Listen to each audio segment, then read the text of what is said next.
Mesdames et messieurs, nous voilà en ce dimanche pour notre rendez-vous hebdomadaire avec la semaine en images. Notre principe est simple, avec un invité, nous commentons et analysons l'actualité de la semaine.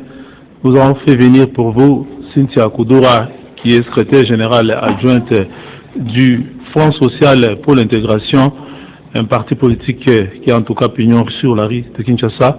Cynthia Koudoura, bienvenue sur ce plateau de la semaine en images. Bien, merci beaucoup, Jean-Roman. C'est le Front pour l'intégration sociale. Voilà, le Front pour l'intégration sociale, Cynthia Koudoura a bien corrigé. Nous allons, au courant de cette émission, analyser, commenter le premier meeting de la Mouka après la proclamation des résultats définitifs de la présidentielle. Martin Fayulu a été en tout cas à la place Sainte-Thérèse avec les militantes et militants de la Mouka en grand nombre. Nous allons aussi nous intéresser à la mise en place du nouveau Parlement issu des dernières élections. Ici à Kinshasa, par exemple, à l'Assemblée nationale, il y a déjà les bureaux provisoires qui sont installés, dirigés par le doyen d'âge Gabriel Antoine Kyungwa Kumwanza. Nous allons aussi évoquer la grogne sociale qui marque en tout cas les débuts du nouveau régime de Félix Antoine Tshisekedi Tshilombo. On en parlera avec Cynthia Koudoura. Donc, comme nous l'avons dit, on va commencer d'abord par le meeting de la Mouka. On va aller rapidement à la régie et on va nous proposer les condensés faits par la rédaction de Canal Congo Télévision sur ce meeting qui a eu lieu le samedi à la place Sainte-Thérèse. Suivant.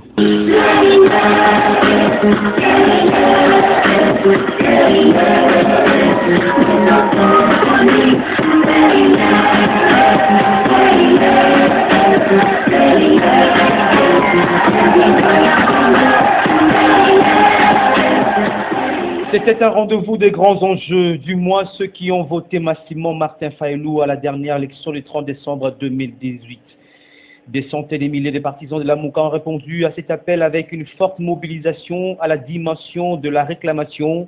Ils ont voté à 62% Martin Fayulu. On doit leur restituer leur victoire électorale anti-clamée. Avec une telle motivation, Martin Fayulu, accueilli en triomphe, a été en communion parfaite avec son peuple. Dans son adresse, il a remercié cette mobilisation avant de fixer le mot d'ordre, la résistance pacifique face au hold-up électoral. Victoire, ezali victoire, il y a peuple. Soki peuple alingi victoire na ye, et mon anamiso, ye moko akosala nyonso, et mon anamiso, yango wana tolobi, résistance pacifique.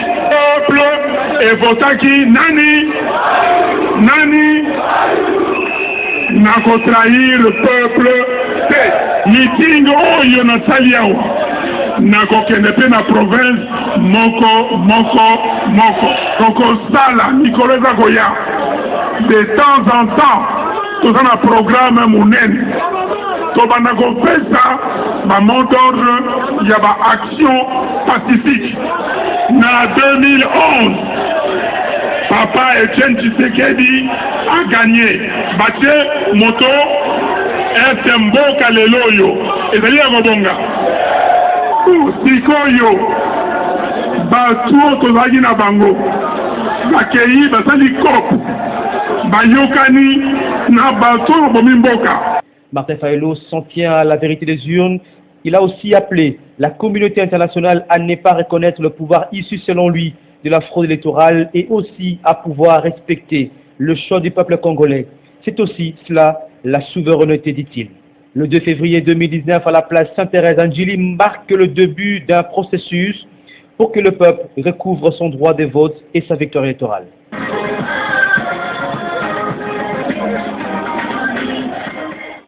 Oui, on note que, outre une minute de silence que Martin Fayulu Madidi a fait observer pour la mémoire de Etienne Tshisekedi Mulumba, décédé il y a 2 ans, Martin Fayulu, dans son speech devant ses nombreux militants, a dit non, en tout cas, à la main tendue du nouveau président, et aussi il a prêché l'unité nationale de condamner le tribalisme.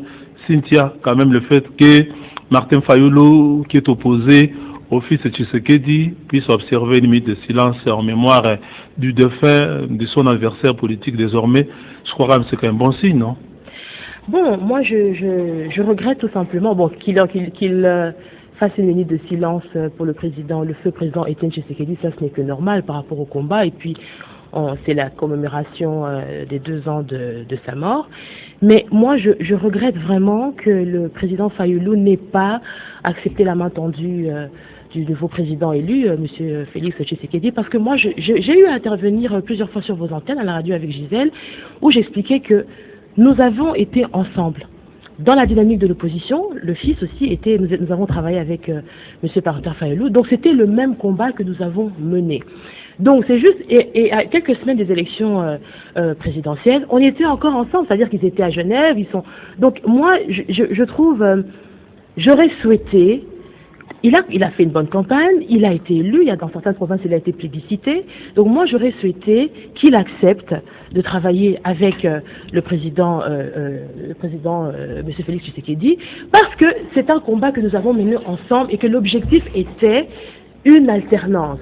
On a combattu le régime de M. Kabila. Et maintenant, nous avons obtenu une alternance que personne ne pouvait même imaginer. Et je ne sais pas si les Congolais se rendent compte de ce à quoi nous avons assisté. C'était le 24 janvier, si je ne me trompe pas. Tout à fait. Voilà. Donc nous avons assisté à une passation de pouvoir depuis 1960. Donc c'était historique. Donc je trouve vraiment dommage qu'ils se mettent... qu'ils sont un peu subversifs, qu'ils se mettent en dehors et qu'ils d'après ce que je comprends, ils se muent donc en opposition encore, alors que c'est un combat qu'il a accompagné aussi.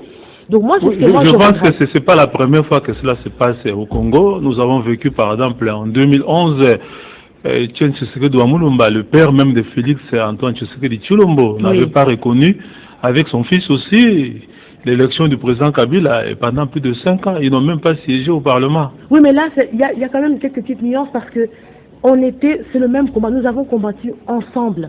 Nous avions dit, nous allons aller aux élections, nous allons faire pression. Il y a des gens qui sont morts pour cette alternance-là. Et M. Jean Romance, nous avons obtenu cette alternance. Et puis, je signale que le feu président Étienne Tshisekedi, lui, n'avait pas saisi la Cour. L'erreur, à mon avis, ça n'engage que moi, je pense que l'erreur que M. Martin Fayulu a commise, c'était d'aller saisir la Cour. En la saisissant, vous êtes lié. Donc, le fait de faire confiance à une institution de la République, si vous récusez, de la saisir, vous dites que c'est une erreur? C'est-à-dire quoi? Si vous récusez une Cour, il ne faut pas aller la saisir. Parce qu'à partir du moment où vous faites la saisie, vous êtes lié, pas le verdict ou la décision de cette Cour-là. Et quand vous êtes débouté, mais vous êtes débouté, vous ne pouvez pas encore rentrer dans la rue. Ce qu'il aurait fallu faire, à mon avis, c'est tout simplement dire, moi je ne reconnais pas ces institutions, je ne reconnais pas ces résultats, moi j'estime que je suis par exemple le président élu, et puis peut-être obtenir l'appui de, je ne sais pas s'il allait obtenir l'appui de la communauté internationale, je n'en sais rien, mais ça aurait été beaucoup plus crédible de faire ça, plutôt que d'aller saisir la Cour. Là-bas encore, les preuves n'ont pas été apportées de sa victoire. Et une fois qu'il est débouté, il revient encore au niveau de la rue, il faut faire un meeting. Ce n'est pas crédible. Moi, c'est ce que je dis. Bon, moi, j'aurais souhaité qu'il travaille. J'aurais souhaité qu'il travaille, qu'il réagisse au moins positivement à la main tendue qu'il lui a été. Mais je vais vous donner juste un exemple. Vous êtes une dame, Cynthia Koudoura, vous présentez votre fiancée à une amie, et l'ami vous détourne votre fiancé, se marie avec, et cet ami-là vous envoie une invitation pour assister à leur mariage, vous irez, oui ou non? Non, c'est pas ça le problème. Le problème ici, c'était le combat et l'objectif qui était poursuivi. Le peuple a gagné. Lui estime avoir été le vainqueur de l'élection, et qu'on lui aurait volé sa victoire. Et vous demandez à ceux qui puissent participer au fruit de ce que lui considère comme un hold-up électoral. La vérité des urnes, c'est que l'opposition a gagné les élections. C'est ça la vérité des urnes. Cette victoire, elle est au peuple, indépendamment des personnes qui l'incarnent, les leaders qui l'ont incarné, mais la victoire est au peuple, la victoire est au pays, et la vérité des urnes, c'est ça, c'est que l'opposition a gagné les élections. Maintenant, il n'y a pas que, vous savez, même au niveau des élections législatives, il y a des gens qui sont floués aussi. Vous pensez, toutes les personnes qui sont nommées, elles sont nommées, on va au niveau des élections législatives là-bas. Mais il y a des gens qui n'ont jamais été élus là-bas. Il y a des gens qui ont été élus à qui on a arrêté. C'est pour que la fraude a été généralisée. Je ne dis pas qu'il y a eu fraude. Moi, je ne peut pas, en tout cas, protester contre cette fraude-là au niveau de l'élection présidentielle. Non. Pour le cas de M. Fayilou, il a participé à ce combat. Donc la victoire est sienne aussi, parce que l'objectif n'était pas que ce n'était pas forcément lui. Ça aurait pu être Matungulu, ça aurait pu être Vital Kamerhe, président de la République, ça aurait pu être un des ténors de l'opposition. Ce n'était pas forcément lui.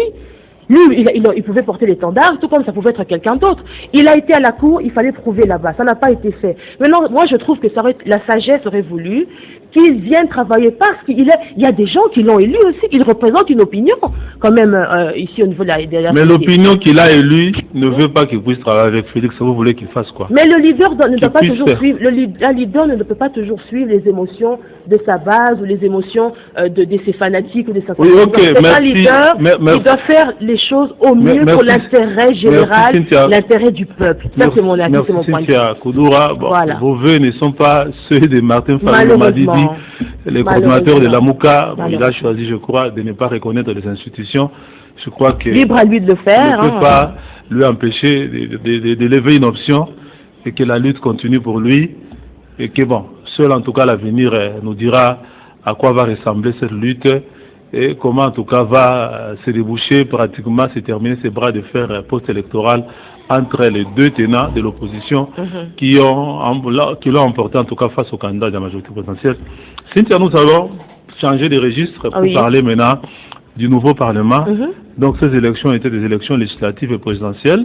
On parle maintenant des législatives qui a en tout cas sorti une Assemblée nationale déjà qui a entamé sa première séance plénière le lundi, et au cours de cette séance plénière a été installé le bureau provisoire qui est dirigé par les doyens d'âge Gabriel Antoine Kyungu Wakumwanza. On va suivre tout cela en images. C'est devant un hémicycle rempli de partisans des 485 députés nouvellement élus que l'Assemblée nationale a ouvert ce lundi 28 janvier 2019 sa session extraordinaire. À l'ouverture de la dite session, le secrétaire général de l'Assemblée nationale a signalé un quorum de 435 députés nationaux dans la salle avant de les souhaiter la bienvenue et féliciter pour leur élection. Cette séance inaugurale que j'ai l'honneur de présider, c'était à l'application de l'article 114 de la Constitution et de l'article 224 de la loi électorale lesquels disposent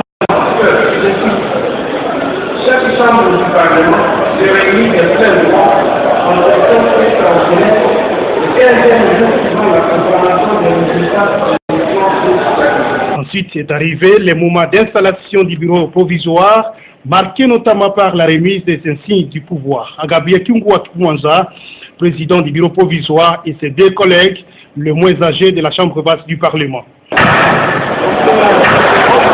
Honorable député, qu'il me soit également permis, au nom du bureau provisoire, de vous réitérer élection à la députation nationale. Honorable député et chers collègues, depuis notre arrivée ici au palais du peuple pour nous embarquer dans le navire de la 3e législature de la 3e République, nous avons bénéficié de l'accompagnement de l'administration qui nous témoigne déjà de son dévouement et de sa. La session extraordinaire de l'Assemblée nationale a pour mission la validation des mandats, l'élaboration et l'adoption du règlement intérieur, mais aussi l'élection et l'installation du bureau définitif de l'Assemblée nationale pour les comptes de cette 3e législature de la 3e République. Oui, Cynthia Koudoura, nous venions là de suivre ce qu'a été la cérémonie de la mise en place du bureau provisoire de la nouvelle Assemblée nationale issue des élections contestées du 30 décembre 2018. Et nous notons par exemple que seulement 20% d'anciens députés nationaux ont été reconduits par la population à l'issue de ces élections.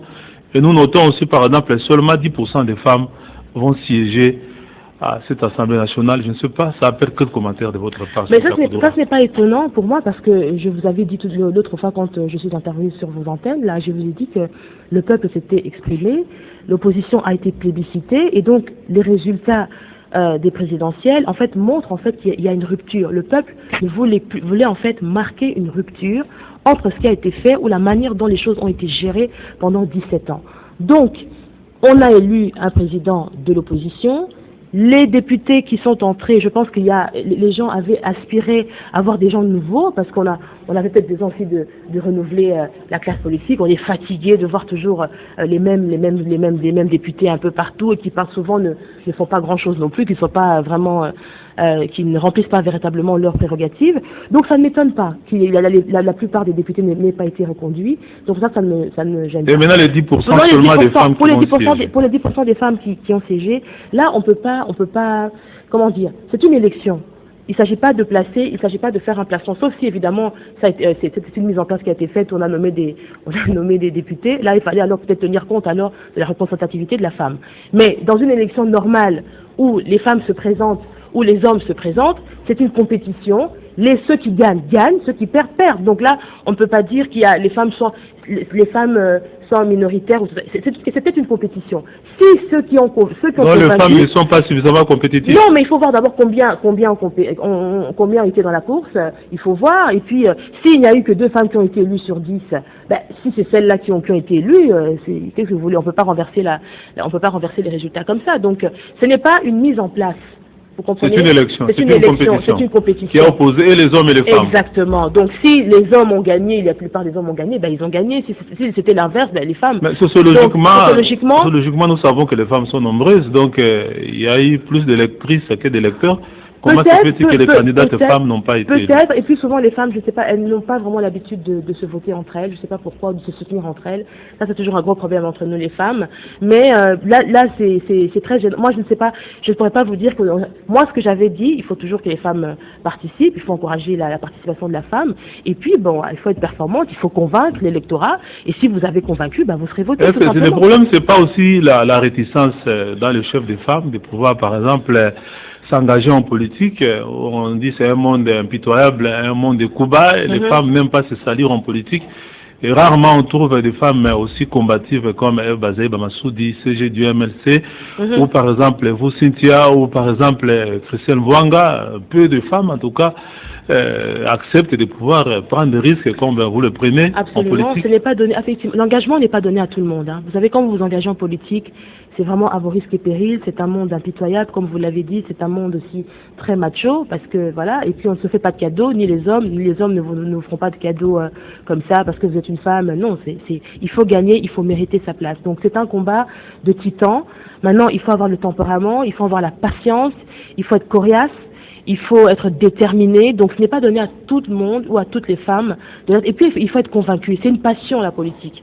Moi je suis passionnée par ce que je fais, j'aime ça, je le fais, ça fait 10 ans que je suis là-dedans, que je suis militante, que je combats, que j'interviens, j'essaie d'apporter ma pierre à l'édifice, donc il faut aimer, il faut avoir des idées, il faut être engagé, il y a tout ça qui joue. Donc si c'est juste pour faire du remplissage, vous verrez qu'il y a certaines femmes qui vont disparaître parce que ce n'est pas leur vocation. Parfois, elles sont conscientes aussi de leurs faiblesses, de leurs limites. Donc, quand vous savez que vous êtes limité, vous n'allez pas vous mettre en avant comme ça, passer à la télévision et exposer vos faiblesses. Donc, il y a tout ça qui joue aussi. Donc, oui, bon, on va toujours rester à l'installation du nouveau Parlement, de l'Assemblée nationale par exemple. On note, vous félicitiez qu'il y avait un opposant au sommet de l'État maintenant, l'alternance a eu lieu. Absolument. Mais même si, par exemple, les renouvellements, c'est à 80% des députés nationaux, mais on note, par exemple, que la majorité au Parlement n'a pas été renouvelée, n'a pas changé. C'est pratiquement la même majorité présidentielle de 2006 à 2018 qui va continuer à tourner là-bas. Je vais vous dire une chose.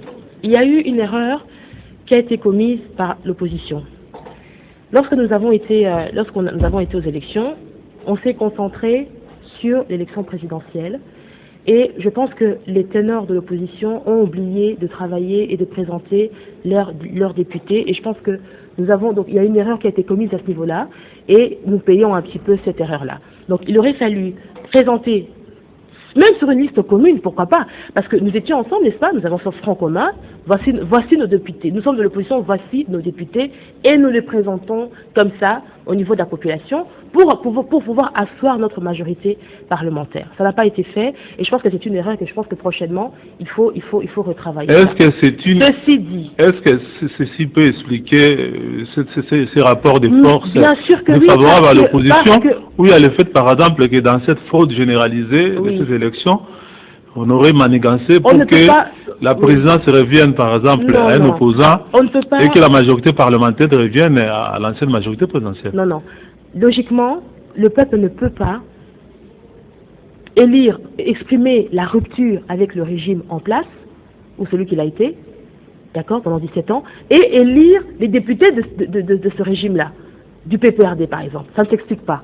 Il peut y avoir des cas isolés comme ça, mais majoritairement, on ne peut pas expliquer que le peuple ait plébiscité un opposant à la tête de l'État et que la majorité des députés qu'on élit, par exemple, eh ben, soit de la majorité ou de la majorité. Et comment vous expliquez cette contradiction? C'est-à-dire qu'on n'a pas préparé nos députés, on n'a pas montré à l'opposition, parce que les opposants, même pour le cas de M. Faïlou, est-ce que vous connaissez les députés de son parti? On ne les a pas présentés. À l'UNC non plus, on connaît quelques-uns, mais il n'y a pas eu véritablement un travail qui a été fait. À l'UDPS, moi, j'ai pas... Bon, donc, si je vous comprends très bien, l'opposition s'est concentrée beaucoup plus sur la présidentielle. On s'est concentré sur la présidentielle. On a négligé absolument. Et je pense que peut-être qu'au niveau de la population, on ne savait pas, on a peut-être voté comme ça, on ne savait pas. Mais maintenant, la coalition... vous vous retrouvez devant les rapports de force au niveau du Parlement, que ce soit dans les assemblées provinciales, en faveur de l'ancienne majorité présidentielle.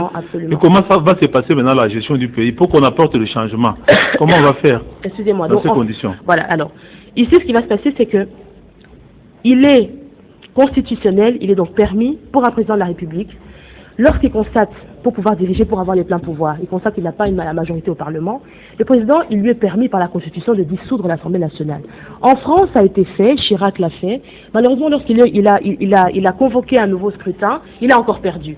Mais il est possible pour un président, parce qu'il doit avoir la majorité pour pouvoir faire passer les lois. Donc s'il estime qu'il a perdu ou il n'a pas suffisamment de députés à l'Assemblée nationale comme aux assemblées provinciales, ben, il peut convoquer peut-être dans une année, refaire, se représenter devant la population, dire vous allez m'aider cette fois-ci à avoir la majorité au Parlement, pour pouvoir contrôler, voilà, j'ai la majorité, attends, je termine, attendez, j'ai ma majorité au Parlement, j'ai ma majorité aux assemblées, je peux contrôler les provinces, et les gouvernorats, etc. Maintenant, je tiens à préciser ceci.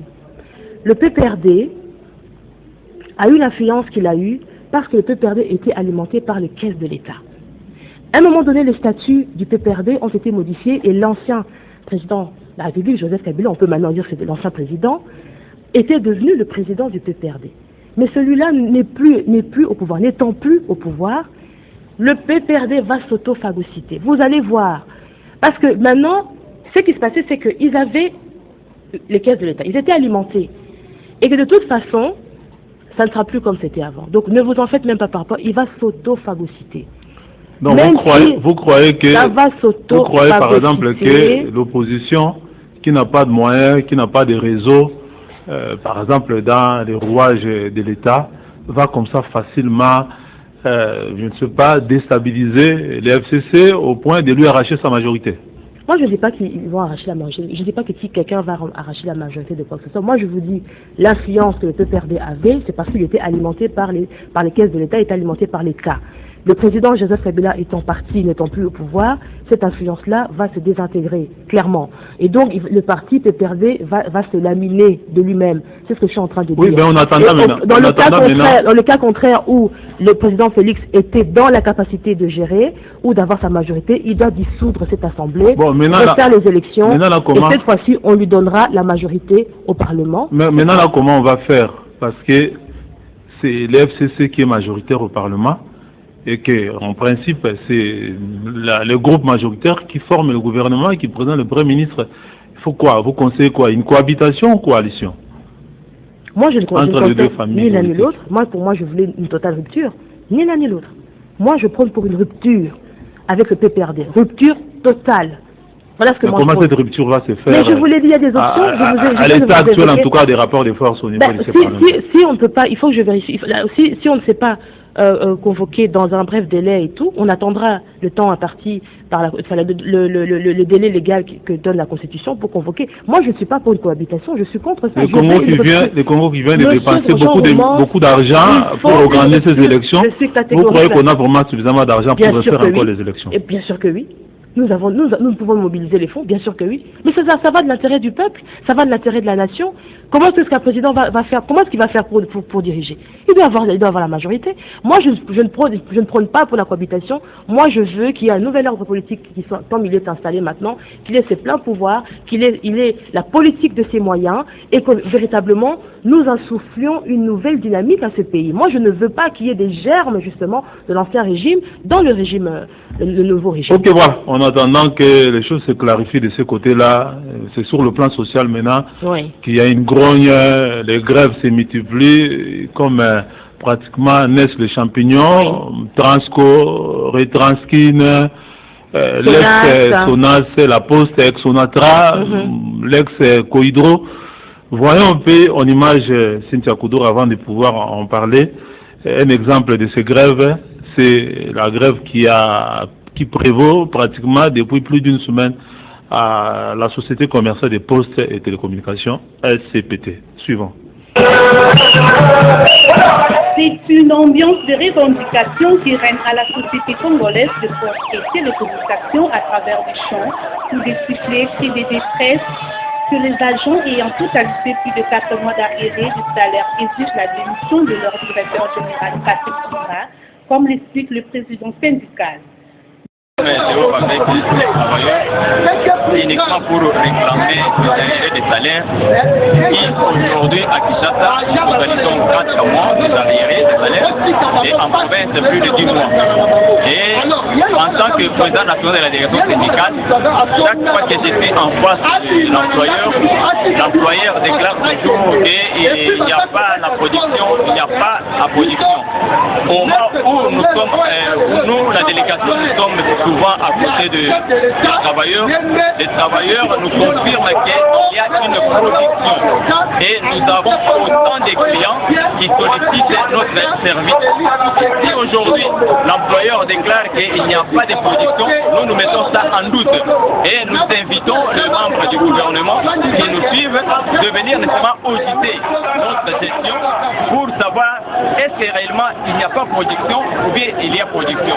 Nous voulons que notre entreprise puisse produire et que les travailleurs soient payés au bon moment, comme notre convention collective nous l'a dit. Mais pas que, dit-on, l'ouvrier mérite son salaire. Espérons que ce cri de détresse est attendu par les autorités compétentes.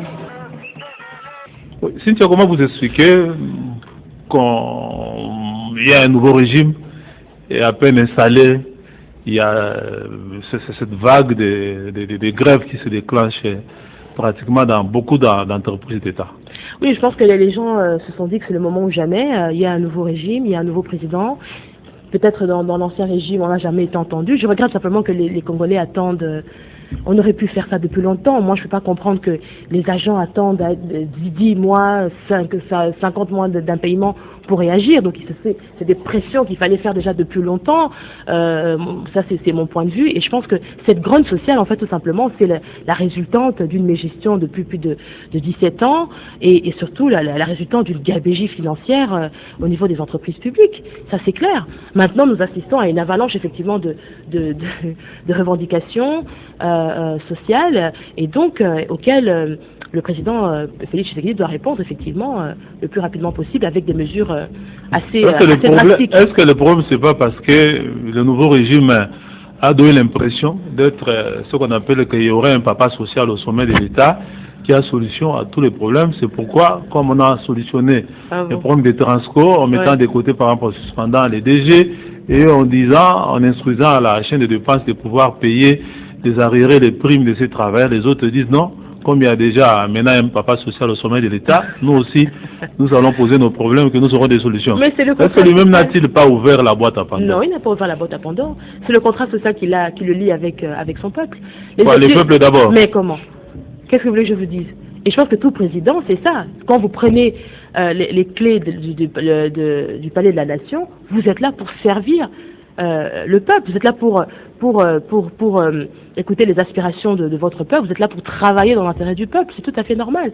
Donc moi, je trouve que c'est tout à fait normal. Il fallait, moi, je pense, accentuer cette pression depuis longtemps. Il ne fallait pas simplement attendre le nouveau régime et qu'à cela ne tienne. Voilà.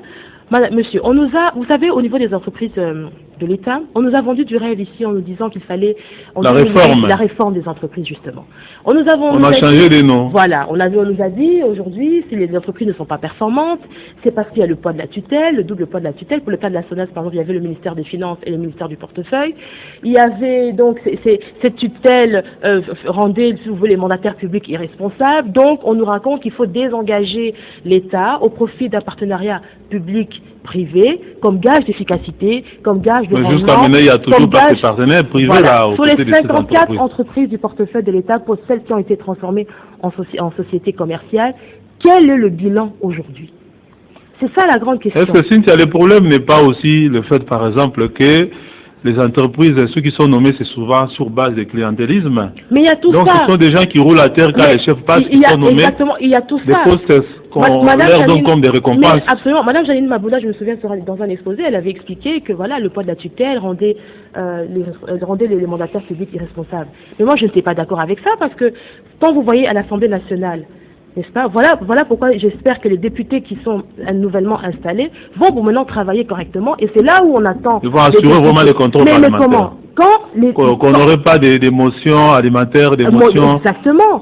C'est là que les députés doivent contrôler parce que au niveau de l'Assemblée nationale, quand il y a des commissions, d'enquête, etc., il y a des interpellations, on interpelle, n'est-ce pas, les mandataires publics. Donc, quand Mme Janine disait qu'il y avait le poids d'irresponsabilité à cause de la tutelle, c'est pas vrai, parce que les mandataires publics, ils viennent, ils sont interpellés. Mais ce qui se passe souvent, ils ne viennent que dans les sous-commissions. Et ils sont souvent couverts par le ministre. Le ministre de la tutelle vient répondre aux questions, vient répondre à... Comme on a, par exemple... Comme on a entendu, par exemple, les DG des Transco qui dit que non, si il est combattu, c'est parce que il ne donnait pas suffisamment d'argent au vice-premier ministre des Transports. Mais il y a tout ça, c'est-à-dire il y a une mafia qui s'est installée. Le ministre, généralement, couvre les directeurs. C'est pour ça que vous voyez souvent les ministres de la tutelle, c'est eux qui viennent répondre à la place des mandataires publics. Mais les mandataires publics, monsieur, posent des actes de disposition et d'administration. Donc, ils sont responsables. Ils gèrent l'entreprise. Donc, il n'y a aucune raison pour que les mandataires ne viennent pas je ne sais pas, qu'est-ce que vous proposez, par exemple, pour qu'on puisse booster pour le cas de la SONAS, voilà. Je prends le cas de la SONAS, n'est-ce pas? Monsieur, on part de 50 mois d'arriérés. Vous imaginez ce que c'est? Il faut vérifier d'abord l'information. Si l'information est vraie, ça veut dire 4 ans et 2 mois, par exemple. Si l'information est avérée, donc les gens ne sont pas payés depuis 4 ans. Est-ce que Madame la DG, elle aussi, n'est pas payée pendant 4 ans? C'est la question que je vous pose. Ça veut dire quoi en réalité? Si vous n'êtes pas capable de payer, vous gérez une entreprise, l'entreprise n'est pas capable de payer ses agents, ça veut dire quoi? Ça veut dire que l'entreprise est en cessation de paiement. Donc ça veut dire qu'il y a des conséquences. Si l'entreprise publique est en cessation de paiement, quelle est la conséquence juridique? Il faut alors à ce moment-là saisir le tribunal de commerce pour déclarer la faillite. Ou il faut carrément liquider la société. Comment faire maintenant pour réformer efficacement ces entreprises? Quelle est la conséquence politique? Madame la DG a été nommée, n'est-ce pas, par le président de la République, sur une ordonnance. Elle a été nommée. Alors, quand vous êtes nommé à la tête d'une entreprise, il y a une obligation de résultat. Si vous n'atteignez pas le résultat, vous devez être, on doit vous dégager, excusez-moi de le dire comme ça, mais laissez-moi terminer, Jean, c'est très important. On doit vous dégager. En France, il y a ce qu'on appelle les stock options, c'est-à-dire, lorsqu'un PDG ou un ADG rebooste une entreprise, elle récupère par exemple un camion boiteux ou travaille très bien, il est payé, le PDG est payé, et en termes de millions, pour avoir travaillé, pour avoir reboosté, redynamisé l'entreprise. Ici, ce n'est pas le cas. Alors, une entreprise n'est pas capable de payer ses agents, mais vous avez toujours madame qui travaille, mais le problème, elle qui n'a pas d'arriéré de paiement, je pense qu'elle a le problème est que je termine. On a toujours changé les responsables de ces entreprises-là, et que la solution ne vient toujours pas. Est-ce que c'est pas le grand problème, c'est qu'il faut peut-être réformer ces entreprises-là? Non, réorganiser ces entreprises. Oui, on va les réorganiser, mais il y a un problème de gestion et un problème de sanction. Il y a des contrôles qui doivent être faits et quand il y a un problème au niveau de la gestion, il faut sanctionner. Je vous ai dit, comme les entreprises ne fonctionnent pas, il y a un problème de cessation de paiement, il y a une conséquence politique, c'est-à-dire madame la DG doit dégager de là. Ça, c'est un. De deux, il y a une conséquence juridique. Quand une société est en cessation de paiement, elle doit être liquidée. Ne faites pas une fixation sur la SONAS, il y a aussi un instant où elle doit être déclarée en faillite. Non? Il y a une conséquence managériale. Les entreprises, elles sont gérées par le comité de gestion et le conseil d'administration. Ils ont failli, donc ils n'ont pas géré, eux aussi, dehors. Enfin, il y a une conséquence pénale. Il faut qu'il y ait une action, s'il y a eu des détournements, s'il y a eu une corruption qui a été faite à ce niveau-là. Dans toutes les entreprises alors. Donc, c'est ça que et je veux tous dire. les services de l'État aussi. Ça concerne toutes les entreprises. Il y a 54 entreprises du portefeuille de l'État. Pour celles qui n'ont pas bien géré, ou pour celles qui ont été transformées et il y a eu des problèmes, on doit pouvoir sanctionner. Et il y a une Cour des comptes. Et moi, j'apprécie l'impulsion qui a été donnée au niveau du président de la République, au niveau de la convocation, parce qu'il faut des mesures fortes, tout de suite, montrer effectivement, parce que, comment dire, gérer, c'est aussi le courage de prendre des mesures impopulaires, n'est-ce pas? Donc il faut tout de suite, dès le début, montrer qu'on ne va plus accepter ça. Quand vous ne gérez pas, vous serez interpellé. Quand le gouvernement sera mis en place, il y aura des actions qui seront intentées contre vous. Il faut répondre, c'est trop facile ça. Merci beaucoup Cynthia. Nous allons maintenant voir un peu, pratiquement dans la même direction, le fait que les fonctionnaires de l'État sont mal payés, mais on se rend compte par exemple qu'à la fin de leur mandat, et l'ancien président de la République a signé des ordonnances pour élever certaines dignités au rang d'ambassadeur, pour nommer autant de directeurs, autant de secrétaires généraux, et même le Premier ministre Bruno Tshibala a signé un décret qui accorde des avantages pratiquement à vie aux anciens premiers ministres, aux anciens ministres et aux anciens dignitaires de l'État.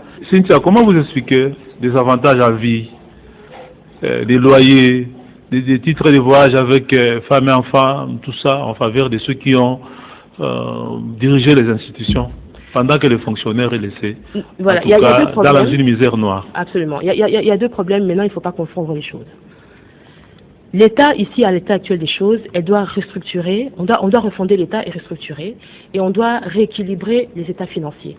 Il y a il y a un déséquilibre ici au niveau de la classe, je dirais la classe sociale. Donc il y a des gens, par exemple, pour le cas de l'Assemblée nationale, moi je prône une diminution des émoluments, parce que à l'état actuel des choses, nous devons faire des économies.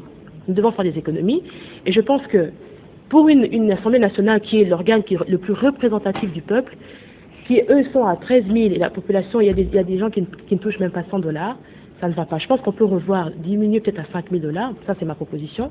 Pour les députés provinciaux, à 4 000, pourquoi pas. Mais il faut des mesures d'austérité pour le moment. Quitte à ce qu'après, on augmente les budgets, on mobilise, on trouve d'autres moyens pour financer les recettes de l'État, on pourra peut-être réajuster à ce moment-là. Mais pour le moment, il faut des mesures d'austérité. Maintenant, pour les avantages, M. Jean Romance, ça ce n'est pas mauvais. Les personnes qui ont accédé à des hautes fonctions, comme des présidents de la République, des anciens vice-présidents de la République, des ministres, des anciens vice-ministres, etc., ça c'est normal. Parce que d'abord, il faut savoir que ce ne sont pas des agents de carrière.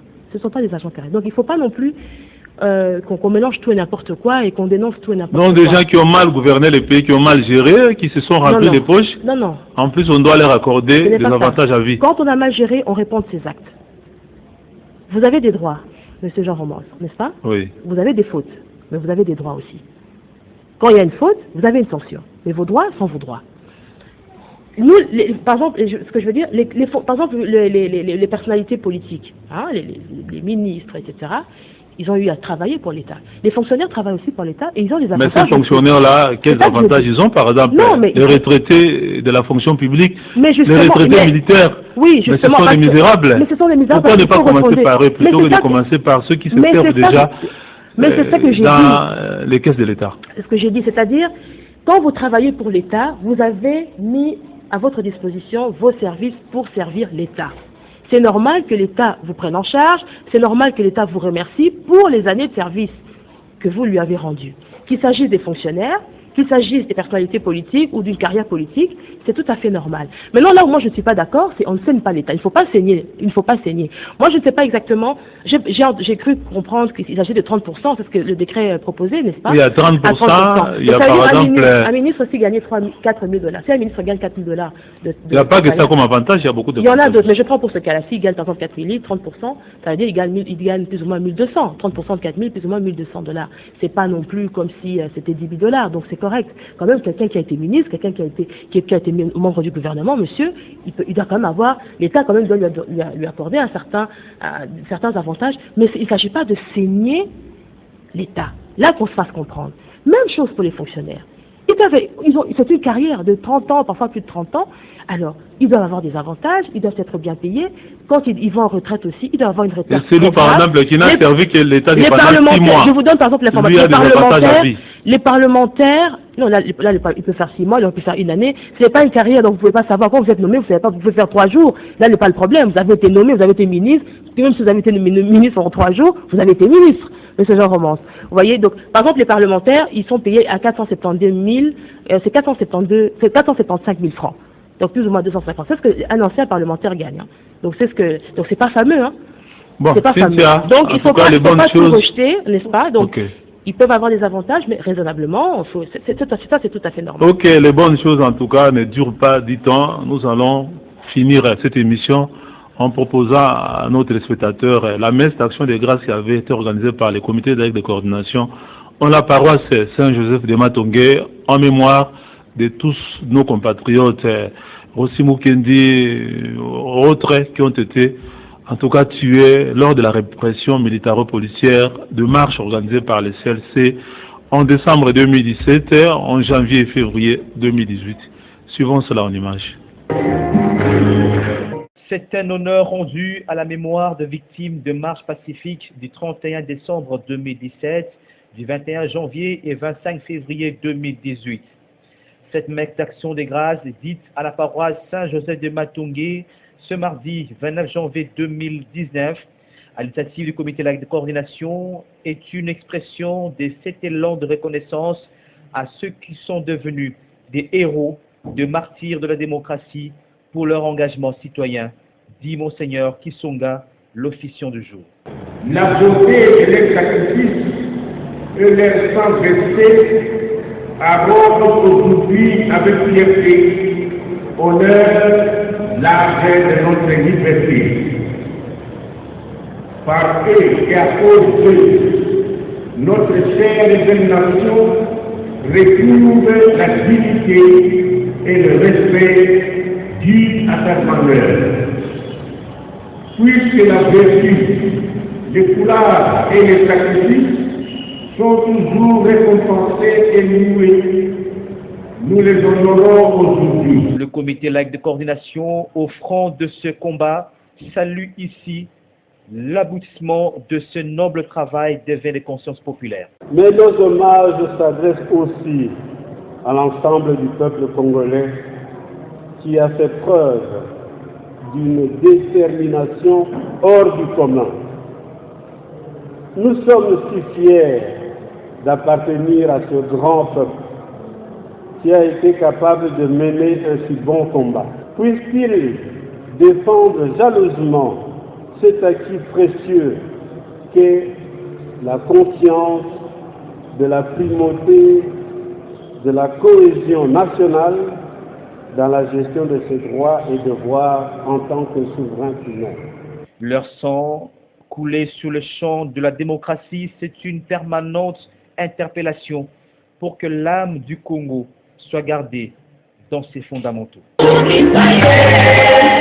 Oui, Cynthia, vous avez vu par exemple que jusqu'à maintenant, il n'y a même pas de procès qui sont organisés contre tous ces policiers et ces militaires qui avaient par exemple mené ces répressions contre les fidèles catholiques et autres qui avaient manifesté lors des manifestations organisées par les CLC.